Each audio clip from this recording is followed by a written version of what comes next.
Hi everyone, welcome back to our channel. Today we are going to learn the different components or parts used in an transformer. Here you can see here, this is an transformer. So this transformer is going to consist of primary. So this is called primary winding of an transformer, and this is called as the secondary winding of an transformer. So and next part what you are going to have is nothing but the central limb. Okay, so this central limb is made up of multiple lamination. So this is called an E type of lamination. This is one more E type of lamination. Whenever these laminations are joined like this, then it is going to construct an shell type transformer. Okay, so and this is called an I-shaped lamination, and this I-shaped lamination is kept like this and the bolts are fixed to it. Okay, so whenever you fix the bolts like this, then automatically this structure can be developed, and developed structure is shown here. And coming to the lamination, so these lamination are made up of silicon steel.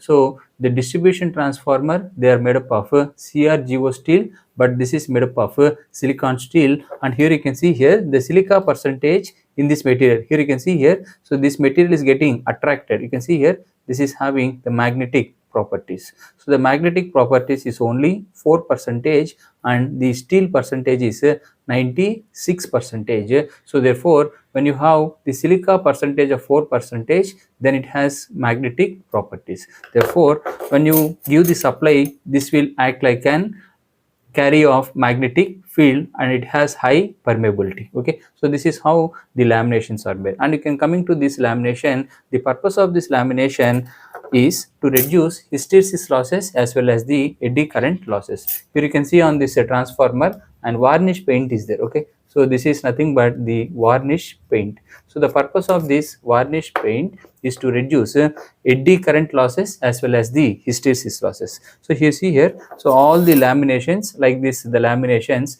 are coated with varnish paint. So whenever varnish paint is coated, automatically this, let us assume that already this is aged, that's why it is not having this varnish paint has been gone, but actually the fresh one, when you open this, we have the varnish paint. So when you have the varnish paint in one lamination and varnish paint in another lamination, when you are staggered, or when you are grouped together, then automatically this varnish paint will reduce the flow of eddy currents. Okay, so the eddy current which is produced in this lamination will circulate only in this lamination. Okay, so the eddy current will not flow into the another lamination. Therefore the magnitude of eddy current is decreased. When the magnitude of eddy current is decreased, eddy current losses are decreased. So when you use this kind of magnetic material, automatically we can reduce our hysteresis losses also. Okay, that is the concept of using an lamination, that too an varnish paint lamination, to reduce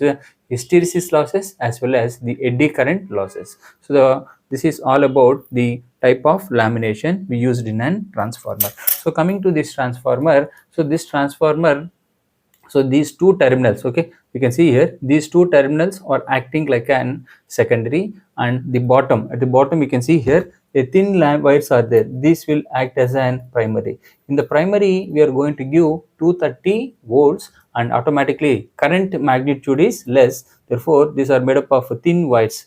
You can see the thin wires. So the current magnitude is low and voltage is high. These are have thin wires. Therefore, this will act as an primary. But coming to the secondary voltage of this transformer is 12 volts. So when the voltage is low, automatically current will be higher. This current will is in terms of 4 amperes. So in order to withstand this 4 amperes, we are using an thicker wire. Okay, so which is having longer cross sectional area. This is how to understand which is primary and which is secondary. And here you can see here, inside the shell type transformer, at inside you have primary, and it is insulated with an plastic material. You can see the yellow colored, I mean green colored material, which is nothing but it's an insulating material. That's how the primary of the transformer and secondary of the transformer are isolated from each other, where this kind of winding is also called sandwich type of winding. Okay, so and this very simple to understand which is primary and secondary if you are very technically strong. So primary is having high voltage 230 volts, therefore current should be lower, it is around 0.2 amperes. So current is less, automatically the cross sectional area of the wire is also less, therefore it will make us to flow only 0.2. But when you come to the secondary, here you can see here the secondary has to carry around 4 amperes, then automatically we need to use a bigger size. Okay, so this is all about the different components that are used in an transformer, and how when you understand the physics, hardware of a transformer, then you can understand the better about the subject. Okay, so thank you for watching the video, and like this more innovative videos will be available in your channel. You can watch and you can enjoy the quality of education. Thank you for your time. We'll meet in another video.